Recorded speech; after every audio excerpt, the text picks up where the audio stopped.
evening, everyone, and a really warm welcome. My name is Axel Ruger. I'm the Anna Maria and Stephen Callan Director of the Frick Collection, and I am really delighted to welcome all of you here and see a full house. And all the more because not only is it a Frick lecture, but also the first time that we at the Frick here are participating in Asia Week. So that's a particular joy also for us. And now it is really my great pleasure to introduce one of my colleagues, Yifu Liu, who is our Poulet Curatorial Fellow. As you know, the Frick has a very rich fellowship program here, and many of our fellows have gone on later on to great places elsewhere. Some also have come back to the Frick over time, because everyone who works is connected forever with a rubber band to the Frick collection. So in that sense, the Poulet Fellows are really going places. But for now, Yifu Liu is with us, and tonight he is presenting his lecture Looking East from Fifth Avenue, Chinese Porcelain at the Frick Collection. So we're looking a little further than the East River, as it were. And really, in these fellowships provide our fellows to work within our curatorial ranks, within our curatorial department, and participate in projects or really have their own projects. Yifu is, you can determine what's on the side, the fellowship or his PhD work, actually. But he's pursuing his PhD at the Department of Art and Archaeology at Princeton University, where his research explores cultural exchange and the blending, really, of artistic practices between Europe and China in the 18th century. And speaking of the 18th century, and on a slightly different note, Yifu has also been working and is about to open an exhibition on 18th century French fashion plates called Ruffles and Ribbons, fashion plates from the time of Marie Antoinette, which opens here, no joke, on the 1st of April. That is in conjunction actually with Amy Ang's exhibition, Gainsborough's Fashion of Portraiture, and these fashion plates are actually coming from our collection at the Frick Art Research Library.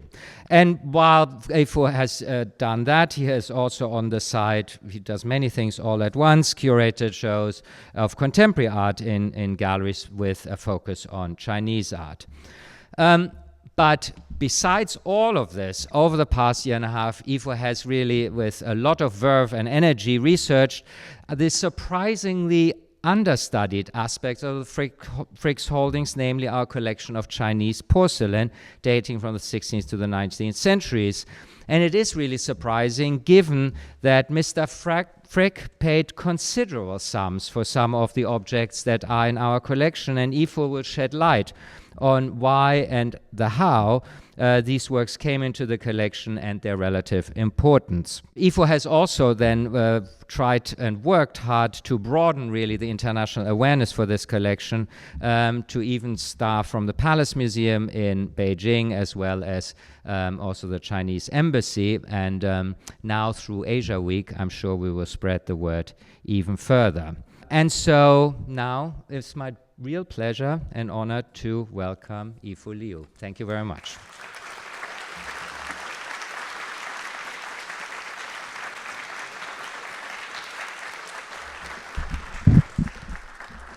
Good evening, everyone.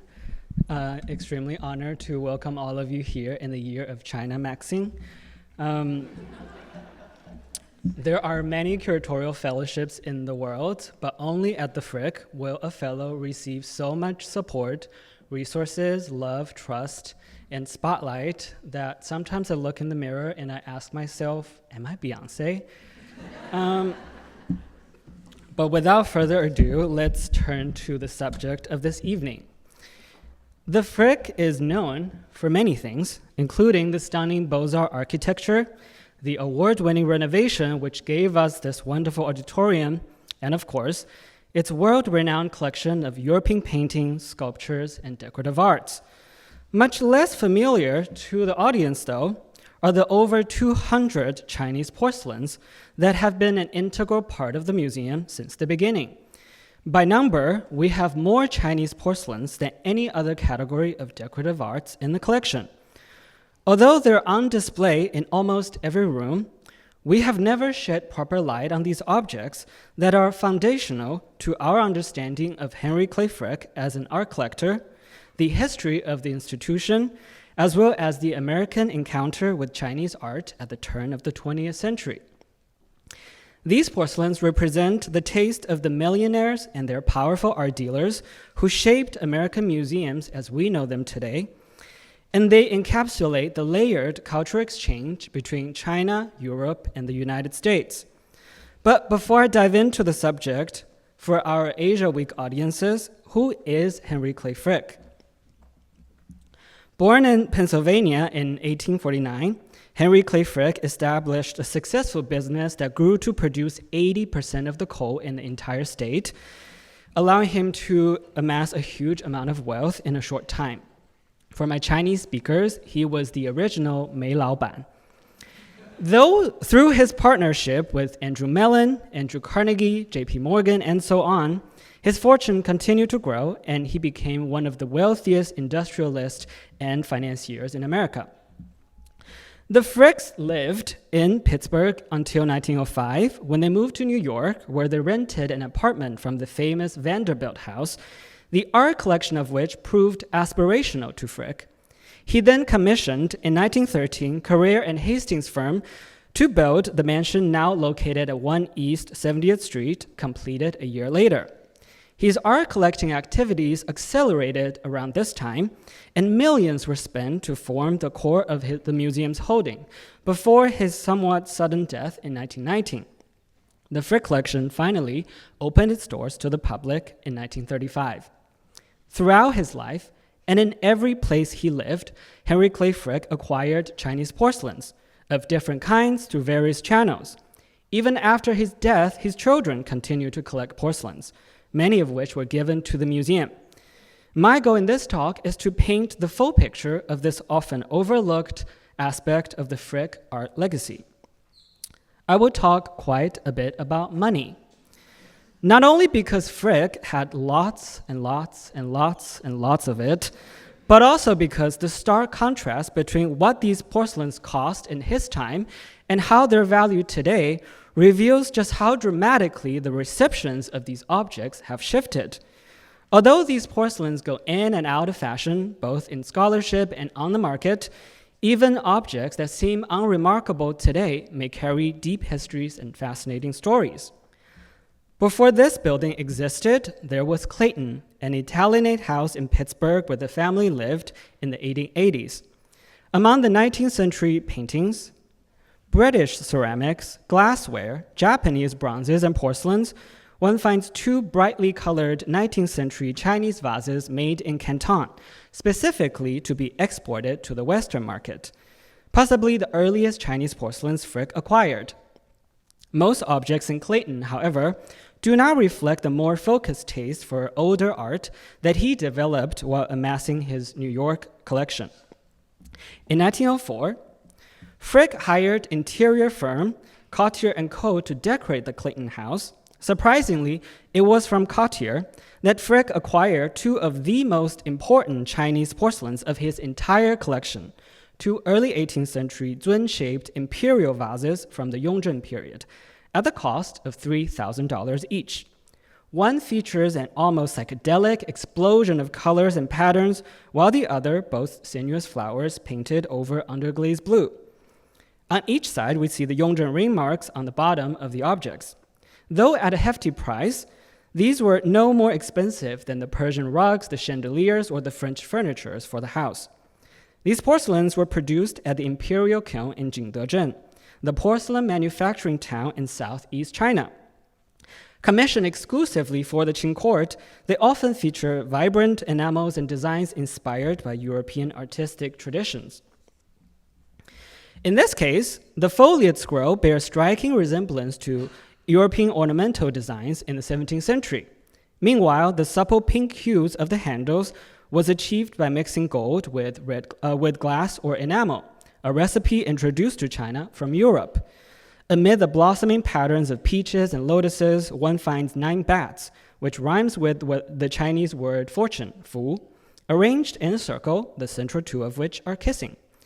The sheer inventiveness of the vase, rooted in European design, is truly unique, not just in our collection, but worldwide. However, Frick did not continue pursuing imperial porcelains for a long time, nor did he take the two vases to New York when he moved a year later.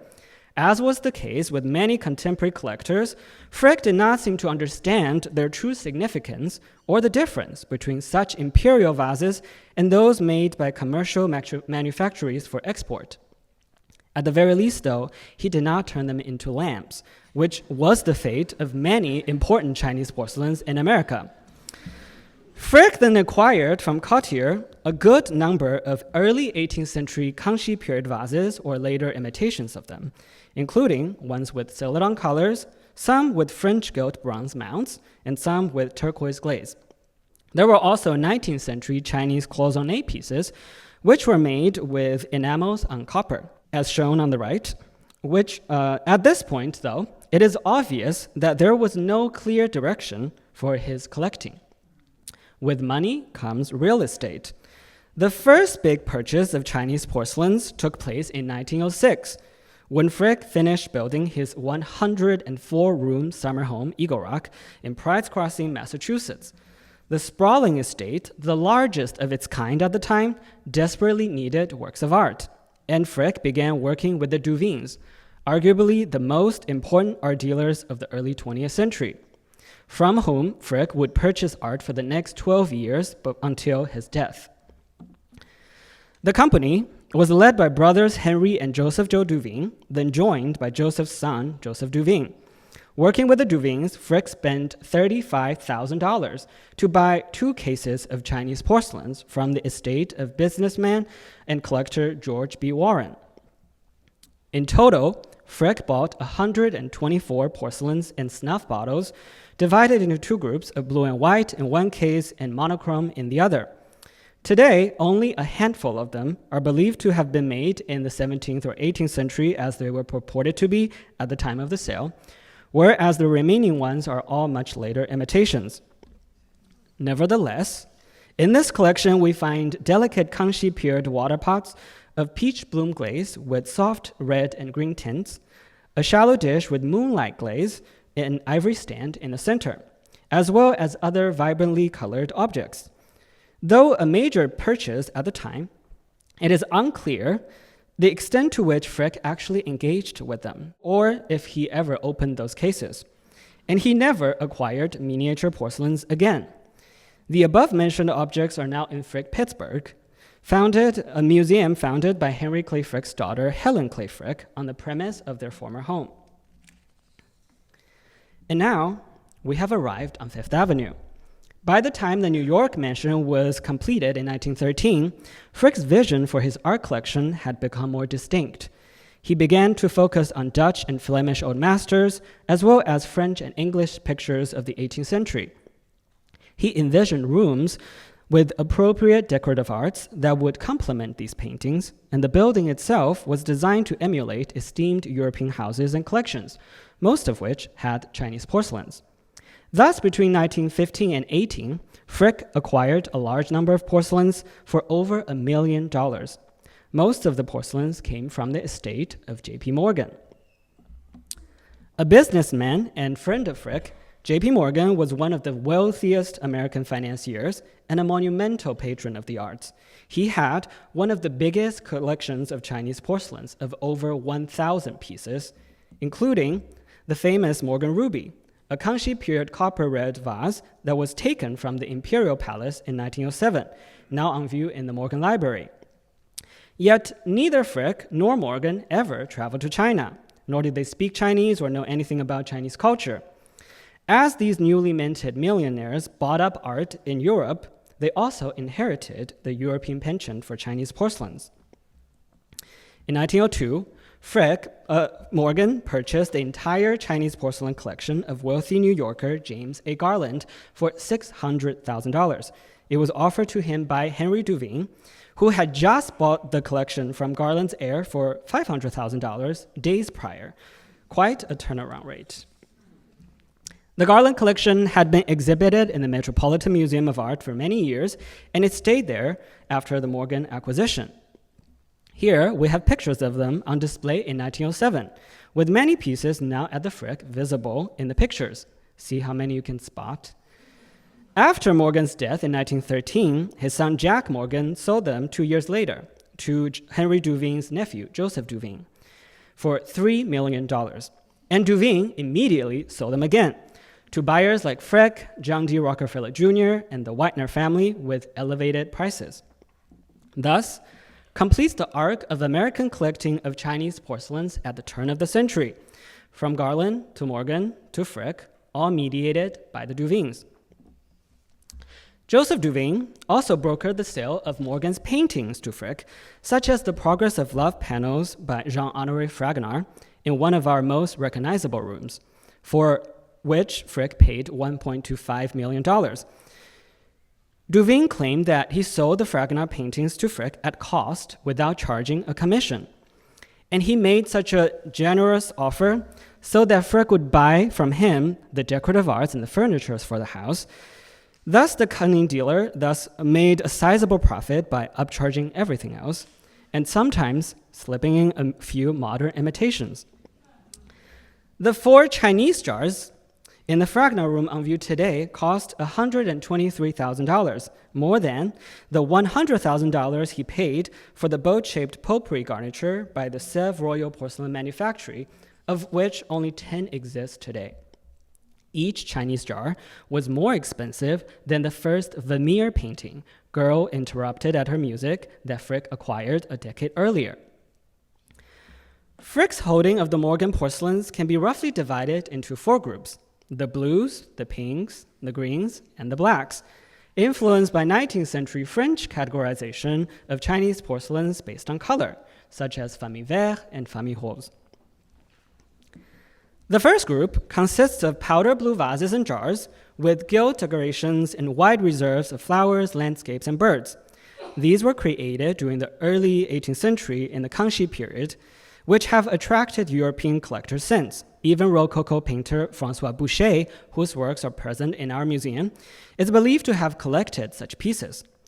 Though all of them are now in Pittsburgh, we do have other types of blue porcelains in New York, including 2 pairs of Kangxi period jars with plum blossoms over cracked ice pattern, a combination of wintry motifs that had an enduring allure during the Qing dynasty, both in China and Europe. 2 of our jars are believed to have come from the collection of the Duke of Marlborough. In addition, there are also 3 pairs of cobalt blue vases with 18th century French gilt bronze mounts, which Duveen sourced from auctions instead of Morgan. The original vases were imported into France in the 18th century and cut into many pieces, flipped around, reassembled to fit into the Rococo mounts, catering to the French desire for novelty, artifice, and the exotic. Many such vases would also have had elaborate gilt decorations depicting flowers and landscape, which were then scraped off to highlight the rich blue color, leaving only ghostly traces of the original designs that appear under light. The second group, the pinks, comprises a multitude of large jars with variously shaped wide reserves in which one finds roosters, flowers, figures, and landscapes, likely made in the early to mid-18th century for export. They are rarely considered by connoisseurs and scholars today, but in Frick's time, they were widely acquired as luxury items, representing a huge industry and a global network of manufacturers, dealers, and collectors, reaching not only Europe and the United States, but also places like Russia and even Latin America. Also included in this category are a pair of large bowls and this tall vase that were sent to Eagle Rock. The towering vase with vibrant decorations cater to the Western taste in its time and the need to fill up these mega mansions with art. It once occupied the most prominent place in the Eagle Rock living room, but now you find such wares in storage, due to their perceived gaudiness in a time when earlier blue and white or monochrome porcelains are much more in vogue. The third group, the greens, include a diverse range of objects. We have 2 sets of 5 miniature vases with molded bodies that resemble bundles of bamboo stalks, another type of popular export ware in the Kangxi era, going then from the very small to the giant. Frick acquired a green ground beaker vase over 27 inches tall from the Morgan collection for a whopping $70,000. When it was acquired, it was believed to have been made in the early 18th century. The consensus now is that it was actually made in the late 19th century for export. Such so-called famille vases, especially the large ones, found particular success in Gilded Age mansions. In the green group, there is also a pair of porcelain ladies from the Kangxi period, which was priced at $130,000, though Frick did receive a 10% friends and family discount in the end. Likely commissioned by 18th century European buyers, these figures represent ideal Chinese beauties or motherly figures, and similar depictions can be found on porcelains of the same period. Such figures were prized for their impressive size, measuring over 38 inches tall, making them extremely hard to transport on ships, with only a few that survived the journey from shore to shore, hence their high price. They also displayed the skillful execution of the intricate patterns in translucent enamels. To make such large objects in great numbers, artisans must create at least 4 casts to form the body, then add the molded hands, feet, and heads separately. The heads would also have been decorated with flower pins or jewelry. It is in these separately added parts we can see different artisans at work. Compared to the similar lady now in the Philadelphia Museum of Art, ours have more pronounced widow's peaks, while theirs shows the smallest human feet on earth. Meanwhile, what had been thought to be the stands for these figures are actually not intended for them. These are lantern shades or incense burners with light or incense coming out of the swastika open-work decorations on the sides, such as the 2 examples on the right, one from Garland, one from the Palace Museum. Lastly, let's consider the most important and controversial group of all, the blacks, or the so-called famille noire wares. These vases and jars, believed to have been made in the early 18th century, was immensely popular at the turn of the 20th century, not only in America but also in Britain. James Garland, J.P. Morgan, British collector George Salting, and even the Taft family in Cincinnati all clamored to acquire black ground vases at increasingly astonishing prices, prompting others like Frick to follow suit. Demand for these wares rose dramatically, and between 1915 and 18, Frick purchased 33 black ground pieces, both from the Morgan collection and other sources. At one point, he even remarked that the only vases he was interested in were the black ones. Our current display is only a small fraction of the famille noires that Frick collected. They come in various sizes and shapes, though he favored the large beaker vases now on view in the library. Frick's enthusiasm for these wares was matched by his willingness to pay outrageous prices. Some of these vases cost as much as $85,000, which is almost $3 million today. A pair, for instance, cost roughly the same as St. Francis in Ecstasy by Giovanni Bellini, and 4 would have gotten you Vermeer's Mistress and Maid, or Gainsborough's Mrs. Baker if you like British, a comparison that seems almost unimaginable today. But despite the pervasiveness of such vases, their designs are often similar and formulaic. Most of them show birds, rocks, and flowers of the 4 seasons: peonies for spring, lotuses for summer, chrysanthemum for fall, and plum blossoms for winter. The flowers are almost always depicted in the Kangxi style, such as these so-called 2-horn peonies with 2 smaller clusters of petals on top, a defining feature of early 18th century design. Meanwhile, the quality of execution varies widely. Some have meticulous rendered details, while others appear to be in the process of melting. Nevertheless, the obvious flaws, cracks, and damages did not stop Frick from signing the checks. They might have even encouraged him for their perceived age. While these vases were once all the rage, decorating not only Frick's library but also the living room of the Rockefellers, shown on the right, they have since fallen out of favor everywhere. Today, they are rarely included in scholarly discussions, and they sell for only a fraction of their former prices. Ironically, it was the Frick collection itself that helped set in motion their quote-unquote fall from grace. In 1974, the Frick invited John A. Pope, the director of the Freer Gallery in Washington, D.C., to survey the porcelains for a catalog, in which Pope made a bold claim. No vases of this type ever existed in the Kangxi period, and all of them were made in the late 19th century, possibly commissioned by the dealers to attract European and American buyers. He even claimed that some of these were made in Japan. Imagine being the director or chief curator reading that report. His argument had lasting impact. Most famille noire pieces have since been reattributed, especially the large vases that Frick cherished are viewed with overwhelming skepticism. More recently, scholars have pushed back such generalizing claim and identified possible Kangxi period examples, including jars in the Taft Museum, bowls in Dresden since 1779, as well as 2 small mounted vases in the British Royal Collection of George IV since 1829. The National Palace in Taiwan, likewise, considers its only famille noire vase, shown on the right, to be from the Kangxi period. Now, there are various reasons for these attributions, but none of these are the large vases like ours, nor can they be found in any major Chinese museums. There is also no record of such vases in the early 18th century when they were supposedly created. But what should we do with such objects when we are not even sure when or where they were made? Their dubious reputation has meant that they're rarely looked at and important questions often go unasked. For instance, why did this type of ware become so popular in Frick's time? Scholars have suggested that the color black gained favor in the second half of the 19th century in China during the regency of the Cixi Empress Dowager, for whom black was her natal color. Around the same time, Jing Dezhen witnessed the fashion for reviving Kangxi period designs. The two trends converge, and you get Kangxi-style black porcelain, created by 19th century Chinese artisans to appeal to Cixi's taste.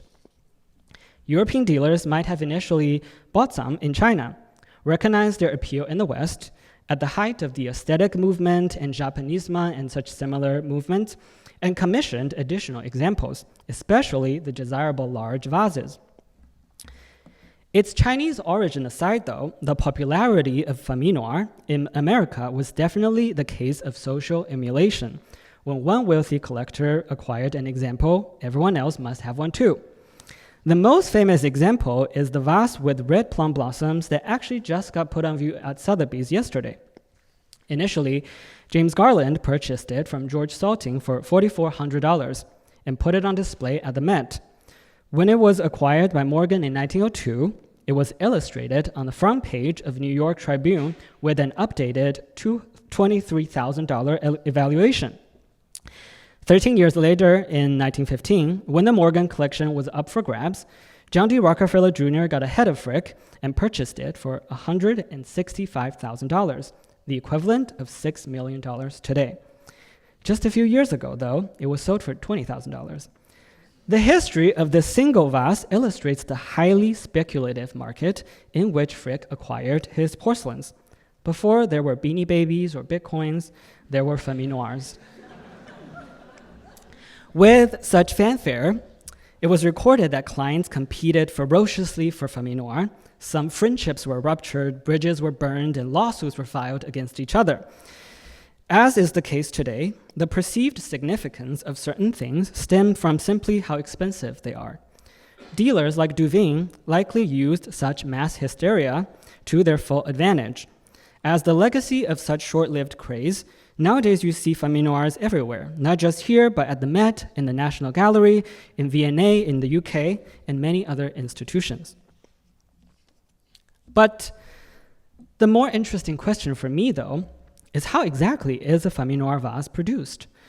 Closer examination reveals the distinctive surface is achieved by applying a layer of black pigment on the porcelain body, then covering it with a translucent green glaze, and when fired, the two layers fuse, creating a deep black ground with green tones. And here you can see the green upper layer spilling into the white areas of the flowers. Such layered black often comes with an iridescence that resembles the sheen of oil or mother of pearl, shown on one of our famille noire bowls here. This method of producing black on porcelain is believed to have started in the Kangxi period, as we can see in the black detail of this Kangxi vase, where you can see the green covering the black outlines, while a portion of it functioning as a color by its own. This technique was also used throughout the 18th century, even for imperial ware, like this dish with a Yongzheng ring mark. The Frick famille noirs show that this technique continued to be used into the late 19th century. But what exactly is this black pigment? Scientists at the Palace Museum in Beijing surveyed all kinds of black colors on porcelain 2 years ago, and they discovered that the black pigment used in green over black technique is most likely the cobalt material used to produce blue and white porcelain. In particular, it appears to be a locally sourced cobalt-rich clay from southwest China called Zhuming Liao that became widely used during the Kangxi period. When fired under glaze at high temperature, this brownish cobalt transforms into vivid blue color. But when instead covered with green and fired at a low temperature, the same material becomes black. Therefore, though famille noirs might have been made much later, the technical aspect of these wares represent the chemical and artistic inventions of Kangxi period artisans and the versatility of the materials used in porcelain production. It is worth noting that the one category of black-ground porcelains that the Chinese scientists did not examine was, you guessed it, famille noirs, because they don't exist in China. Currently, our conservation team are testing the chemical components of famille noirs to see if the same materials were used. So keep your Frick membership active and stay tuned. A better understanding of the technique and materials of famille noirs also helps explain why they reached such popularity when there were other kinds of black-ground porcelains available in Europe and the US, such as the esteemed mirror black or Wujing ware and the ones with black European enamels. One could argue that only the material and technique of famille noirs allowed for large productions of such massive vases that the Europeans and Americans wanted, while other black materials were much more expensive and difficult to produce at the same scale. All of these colors, blue, pink, green, black, converge in this pair of majestic jars measuring over 33 inches tall, costing $120,000. Made in the late 18th or early 19th century for export, they presumably were once in a church in Mexico. Indeed, such large jars were imported into New Spain via Manila through sea trade, connecting China with the Philippines and Latin America before they were passed through various hands and ended up here. While such wares are not the focus of most museums today, they nonetheless hold a remarkable weight of global history. At this point, you might wonder, did Frick consult any art historians for his acquisitions? Not really. He seemed content with the advice of Duveen and the examples set by Morgan, and in one instance, he employed Theodore Hobby, who worked at the Met as one of the custodians and curators of the Benjamin Altman Chinese porcelains to appraise all of the Morgan pieces offered by Duveen. Hobby listed prices not far off from Duveen's and concluded that all of them were great pieces, and that he too had a black round vase that Frick might be interested in. Because so much of Frick's taste was shaped by Morgan's collection of 18th century export ware, which are now considered inferior to those made for the court. It may surprise audiences that Frick actually acquired 3 imperial wares from the Qianlong period: a double-handled vase with dragons and 2 celestial globe vases, or tianqiuping. One is decorated with 9 peaches called jiu tao, while the other features peonies, magnolia, and crab apple blossoms, also known as fugui yutang. These are undoubtedly the most valuable porcelains in his collection. The 9-peach vase, one of the most recognizable imperial designs, signaling longevity and fortune, regularly fetches tens of millions of dollars today. The gracefully painted branches, the delicate fuzz on the peach, and the carefully dotted pistils of the blossoms reveal the highest level of craftsmanship of the imperial manufacturing. Likewise, the peonies and magnolia rising from the craggy rocks display the remarkable richness and tactility of the color enamels, which at times appear flat and painterly, and at other times almost like relief sculpture. The double-handled vase comes alive with dragons winding through branches as their claws curl playfully around the stems.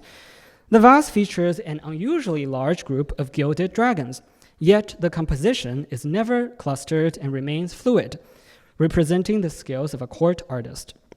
The intricate pattern shows the meticulous layering of underglaze blue and overglaze color enamels. This technique, called doucai, involves decorating the vase with cobalt blue outlines under a translucent glaze, and then filling the outlines with color enamels from above the glaze.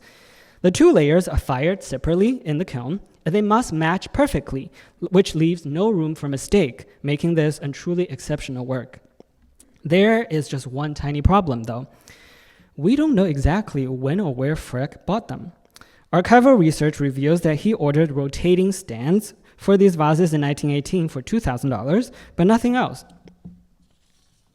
Around the same time, other wealthy Americans collected similar 9-piece vases. These examples likely did not command the same prices as famille noire wares. In 1953, pharmaceutical giant Eli Lilly purchased one from famous Chinese dealer C.T. Liu for a mere $2,800. This serves as a reminder that the value we assign to art is never fixed, but it is continually shaped by shifting taste, availability, circumstances, and access to knowledge. There's also another tiny problem. They are not here. They too were displayed in Eagle Rock and taken to Pittsburgh. It is my hope that one day all of Frick's porcelains might be brought together for an exhibition, which will demonstrate the true depth and breadth of his collection. But wait, the story is not over yet. Our New York collection also includes 147 pieces of blue and white porcelains from the Ming and Qing dynasties, dating from the 16th to the 19th century. This wide range of objects, vases, bowls, and even an adorable little tiger, were bequeathed in 1965 by Frick's son, Charles Frick, who began collecting in the 1920s, first from Duveen, then from auctions and specialized Chinese art dealers, including Roland Moore, Parrish Watson, and Frank Partridge. Charles Frick preferred smaller objects for table services or decorations for a scholar's desk. He collected them primarily as gifts for himself and his wife, Frances Dixon, and they were once displayed in their Georgian-style mansion at Roslyn Harbor on Long Island. Charles Frick is not widely known as an art collector. He was far more invested in paleontology, participating in expeditions digging up dinosaurs. So you could say that the Frick collection is not ancient enough for him. However, his collection features many remarkable pieces, such as examples from the Jiajing and Wanli period of the Ming Dynasty. For instance, we have this open-work plate with a delightfully painted aquatic scene with ducks and lotuses, a stem cup depicting the 4 activities of the literati, and a palace bowl with flowering branches. In addition, he collected 17th and 18th century export ware, including cups with 8 Taoist figures, a reticulated teacup that inspired many European imitations, as well as dishes with the popular Long Eliza design, featuring 2 Chinese ladies. The name Long Eliza came from the Dutch phrase Long Elizen, literally translated as long lines, which describes the slender female figure. Of course, the phrase comes from Dutch because they were the main importers of Chinese porcelains into Europe since the 17th century. There are also pieces from the Qing dynasty, and many of these would have been intended for the domestic market, representing the local Chinese taste. The ones that stand out are this rare pair of small jars from the Kangxi period, with ring marks on the bottom and finely drawn decorations around the body, showing 2 ferocious dragons chasing a flaming pearl. Such dynamic composition shows the influence of court painter Liu Yuan, who provided the imperial kiln with many designs. Similarly, this Kangxi brush holder depicting a dragon emerging from the water is also inspired by imperial designs, though the depiction of the dragon is somewhat awkward, missing some of its claws, which suggests it was made by a commercial workshop. On the reverse, the rendering of the rock exemplifies Kangxi period mastery of cobalt blue, built up in soft gradients of 5 or more distinct shades, achieved by painterly application of cobalt mixed with water, and the cobalt is the same as the famille material. A pair of jars on view in the boucher room further illustrates the delicate washes of the cobalt that the artisans perfected.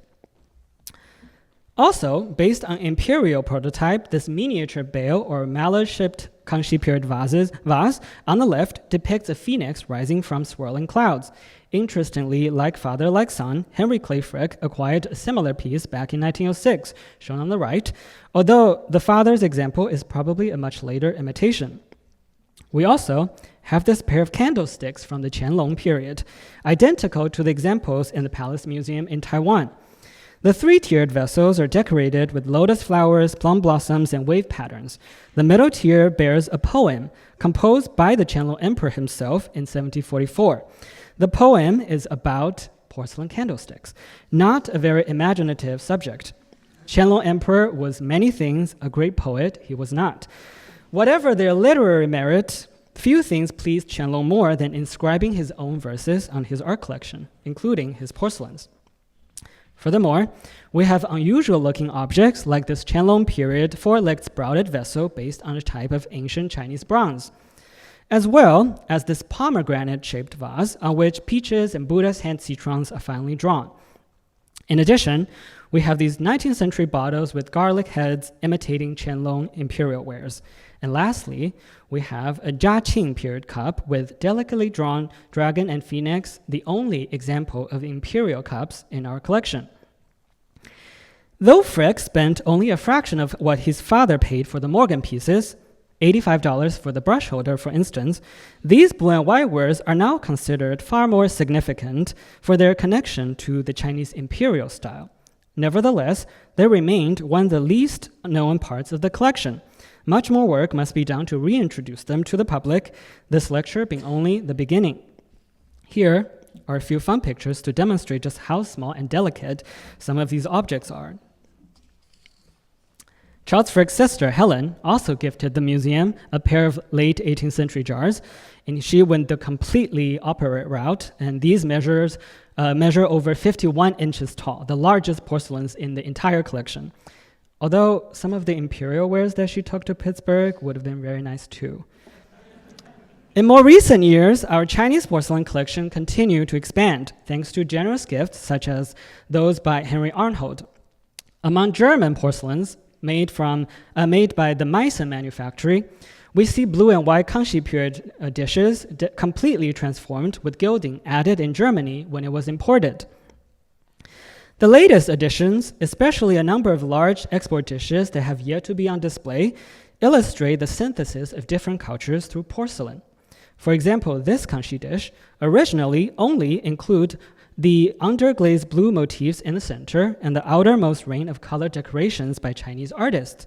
When it was imported into Germany, decorator Ignaz Pressler added the red ornamentations to the central medallion, as well as the metal band of grisaille chinoiserie fancy. On a single plate, one witnesses two China in dialogue, one real, one imagined, sometimes in dynamic tension, sometimes in harmonious accord. Meanwhile, this Kangxi plate was actually inspired by Japanese imari design. Such plates were created to compete with Japanese export porcelain that was becoming increasingly popular in Europe in the early 18th century, taking over China's share. It is also in this dish that we see areas of black created with the same technique as our noire vases. It begs the question whether the material used in both are the same. So, what are we to make of Frick's porcelains? Clearly, he was not among the pioneering collectors of Chinese art. Figures such as Charles Longfreer or Percival David, who went to China looking for Song Dynasty masterpieces. Instead, Frick collected within priorities shaped by market condition, tastes, and the limitations of his time. Historically, these porcelains have been overshadowed by the legacy of J.P. Morgan, the questionable practices of the Duvines, and the controversy surrounding famille noires. Yet, such contexts do not diminish their intrinsic artistic and historical value. Rather than viewing his porcelains as secondary or derivative, we might instead recognize them as artifacts of a particular moment in the Western reception of Chinese art. The later additions from Charles Frick and recent gifts, as well as the understudied imperial wares, also open up multiple avenues of inquiry for our curators and conservators in the future. In the museum, they engage in conversation with paintings by Vermeer and Boucher, They inspire vases and dishes made by Sèvres, Meissen, and Rouen, and they even encourage us to confront the fraught chinoiserie imagery on the second floor ceiling painting. So I hope that the next time you're back here to admire your favorite masterpieces, you would pause in front of one of these porcelains and think about all the creative minds and skillful hands that brought it into being, the oceans and centuries it has traveled to arrive here, the days it spent being admired under spotlight, and the nights it was put away in storage. And when you really look at it, it may just begin to sparkle.